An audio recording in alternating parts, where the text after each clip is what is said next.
Welcome back, welcome back. Today I am joined by Brandon. What's up? We have some new questions, new series. Where are we? Right now we're at the 180 Sober Living House in Abilene, Texas. What do you believe? I believe things are good today, man. Like I got times we both got time sober, both went through the same place together, so life's pretty good right now. What brought you to this belief? Just action. Like I've done this before. Where I was 3 months and then I messed up, but now I'm here. I mean, there's nothing much else to believe except the present. How would you best try to describe God?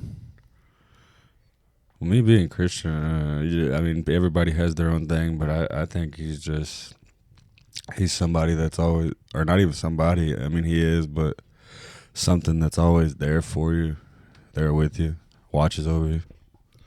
How do you think he would describe you? Probably a little chaotic, but besides that, I think he would be pretty proud of me. What are your in-groups? My what? In-groups, like like groups that you associate with. Oh, okay. I associate with like recovery groups. I grew up in Fort Worth, so I have a lot of people out there.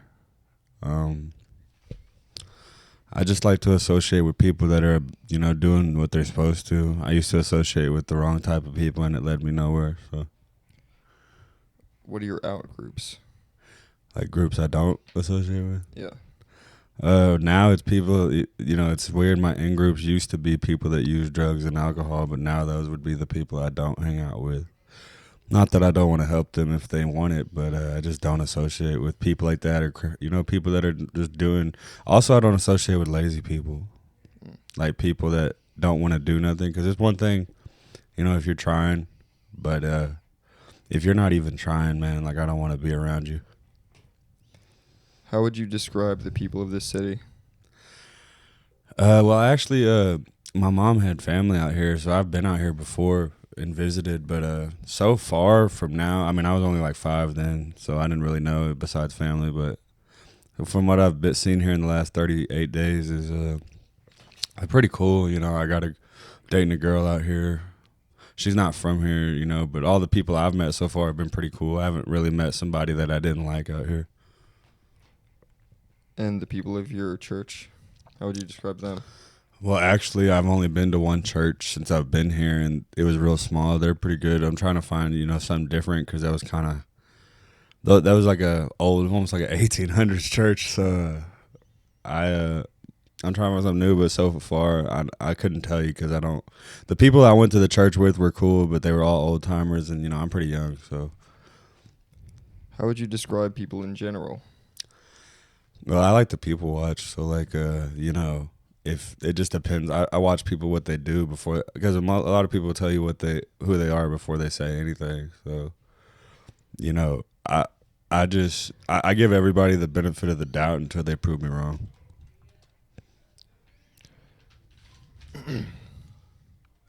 What do you think they could do better?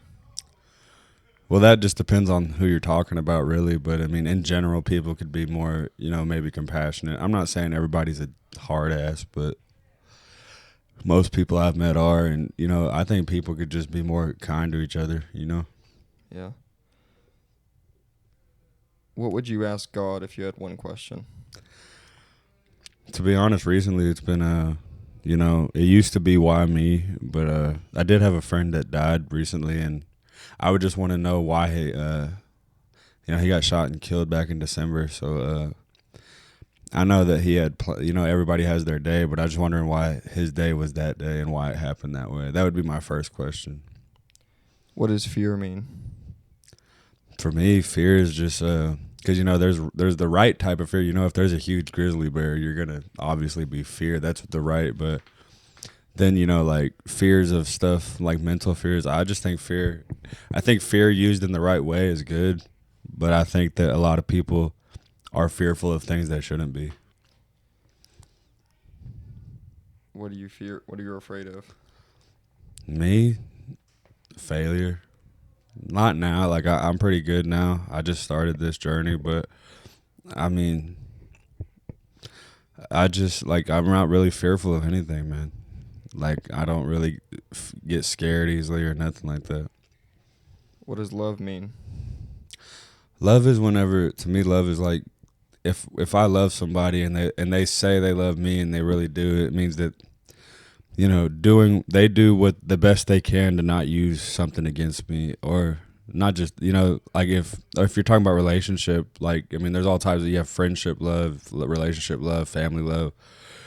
For me it's just like if you love me, it's unconditional, you know what I'm saying? No matter what, unless I were to do something outrageous, like obviously I'm not, like something crazy criminal or something. It's just like no matter what I do, you're always gonna have my back, you know what I'm saying? What do you love? I love my kids. I love life. I love my girlfriend. My family. I love a lot of things, but yeah, that's pretty much the general idea of what I love.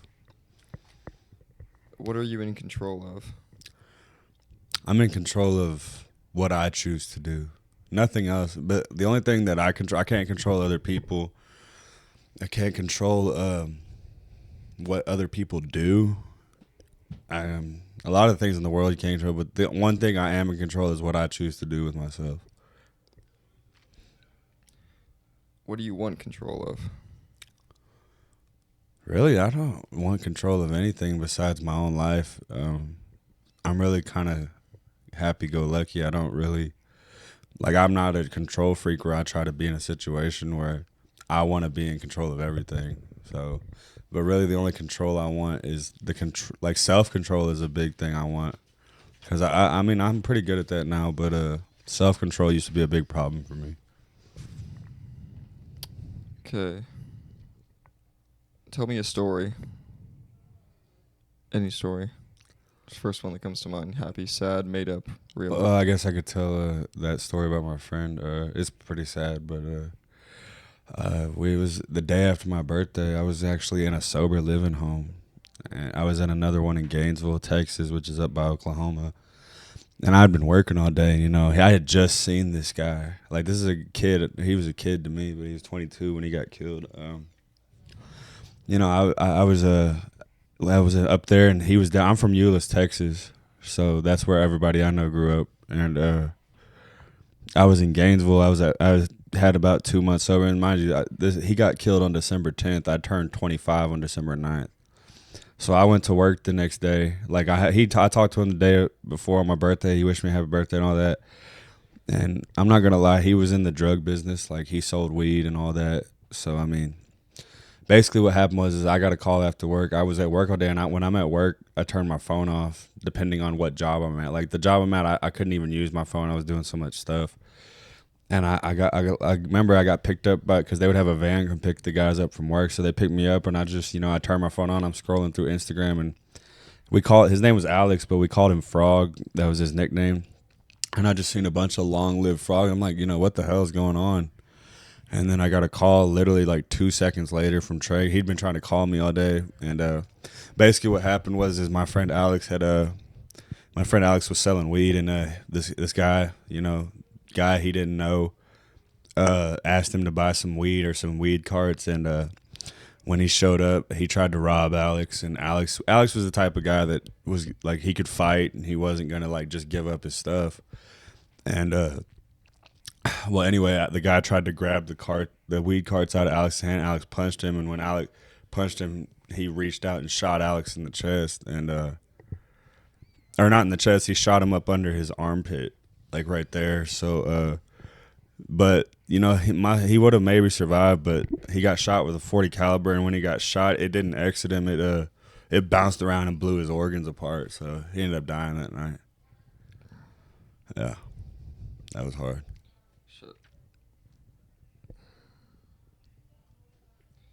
All right. New list of questions. All right. What are you? What am I? Yep. I think I'm a good person when I can be, when I choose to be. I think I'm somebody that matters. I also just think I'm like sometimes I feel like I'm just a leaf blowing in the wind because I'm really like I don't involve myself much unless I'm like I mean I know you so I don't really talk to a lot of people here. You know, there's a bunch of people, a bunch of drama, but Yeah. I stay to myself, so Yeah. I'm really secluded. What do you want? What I want is to, you know, this is my fourth time trying to get clean off drugs and alcohol, and I'm doing pretty good right now. You know, I'm not gonna lie. People up where I was from don't realize it, but I was claiming to have 3 or 4 months up there, but I was using at the sober living house, and people didn't even know. Like, you know, I would go down for court, and you know, I would pass a UA, and then they wouldn't UA for a while. But this time, I've actually 100% stayed clean the whole time since I got out of the rehab we were in. But besides that, I just want to like, you know, I just want to be like I'm a father of 4 kids, so I want to be an example to them and all that. You know what I'm saying? Yeah. Why do you want it? Because it's the right thing to do. You know what I'm saying? Like, I mean, I've tried to do the whole path of drugs and alcohol, going to jail and all that, and it all leads to nowhere. So people. My dad, well, not my real dad, but my great grandpa who raised me. He drank or whatever a little bit back in the '80s, but he's 84 years old and he's the patriarch of a bunch of us. You know, he works. He's still 85, still goes to work. You know, he always has money in his bank account. You know, he's just kind of the example of what like you should be. Him and my mom, my grandma's retired, but she was doing the same thing. You know what I'm saying? Instead of like, because I was always that type of guy that depended on everybody. Like especially in my addiction, I would ask my dad for money, and you know, my dad's never asked anybody for money in his life. You know, so just being a functioning member of society. Do you think you should have it? Do I think I should have it? Yeah, of course, I think I should have it, but it's also about the effort to put in. Because anybody can think they want something, but you have to, like it says in the big book of AA, it says faith without works is dead. I can have faith that I want this shit, but if I don't put the work in, it's not going to work. Yep. What would you do if you had it? If I had it, I would keep doing it. Like right now, I have a job. I'm just starting. This is kind of like the beginning of my journey again. But if I had it, I would want to keep it. And not, because every time I've done this before where I've gotten straight and I've done everything, I either relapsed or messed up or went to jail because I just didn't keep the program or just didn't keep my morals, you know what I'm saying? But this time I want to 100% stay on the right path, you know? What would you do if you knew you would never have it? If I knew I would never have it, wow. I think I'd be lost, you know? I mean, because I've been at that point where I thought, man, I'm never, like, you know, I'm 25, 23. Well, I'm 25 now, but I was at a point where it's like, I just thought I was going to live off my parents forever. And it's just, I've been at that moment where I thought it was just going to, it was either that. I think I would just, if I knew I was never going to have, like, a good life, knowing me, I'd probably crash out. Like, I'd probably just, you know, if this is how it's going to be, then I would just take it to the fullest, probably end up dead or something. Do you think you will ever have it? Yeah, like I said, if I put the effort in, I know I can have it, which I'm doing right now. So as long as I keep the effort, you know, it's guaranteed. What would you want next? What I want next, once I get all that stuff together, like, you know, I got a job. Once I stay here, I plan on staying at this place for probably like a year. Building, and if it takes longer, maybe that's okay. But I'm just trying to build up money, you know. My relationship with my baby mama is, like, we're cool, but she has a boyfriend, I have a girlfriend, but it's just about, like, I just want, for me, I want somewhere where I can, with my new girlfriend, which we just started dating, but I just want to be with her, get a place, but also have a place where my kids can come, you know. And I just want to move on things better in life, you know what I'm saying? Or you have any faith? Yeah, I'm a Christian. I was raised like that. I believe in Jesus and all that. So yeah. The follow up to that? How do you rationalize tragedy? Well, like I said, what the other thing is, I would have asked God why, but everybody has their day. You know, regardless if you believe in Christianity or Muslim or whatever you believe in, everybody's gonna die. So it's just, and like I said, with that situation, I don't mean to be like say this, but I mean, my friend put himself in that position by selling drugs. And you know, like, it's sad that that's what happened, but I think with tragedy is, you know, tragedy is something like that you're gonna have to deal with. I don't think I've ever met a person that didn't lose somebody. Yeah. And last question. What are you aware of?